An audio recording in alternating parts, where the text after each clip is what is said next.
اگه این 5 رفیق رو تو زندگی داری، پس آدم خوشبختی هستی. 1. رفیق ورزشکار.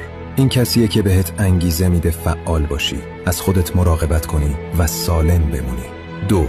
رفیق واقع گرا. این فردیه که حقیقت رو بهت میگه، حتی اگه دوست نداشته باشی بشنویش. 3. رفیق شنونده. این شخصیه که با حوصله به همه ی حرفات گوش میده، حتی اگه جالب نباشن. 4. رفیق مشوق. این کسیه که از ایده های جدید استقبال میکنه و تشویقت میکنه که آدم بهتری بشی. 5. رفیق روز اولی. این آدم طولانی ترین زمان رو باهات بوده و در آینده هم خواهد بود. برای حسن ختام هم این جمله رالف والدو رو یادت باشه: رفیق واقعی کسیه که تو رو همونطور که هستی میبینه، ولی به اونچه که میتونی بشی هم ایمان داره.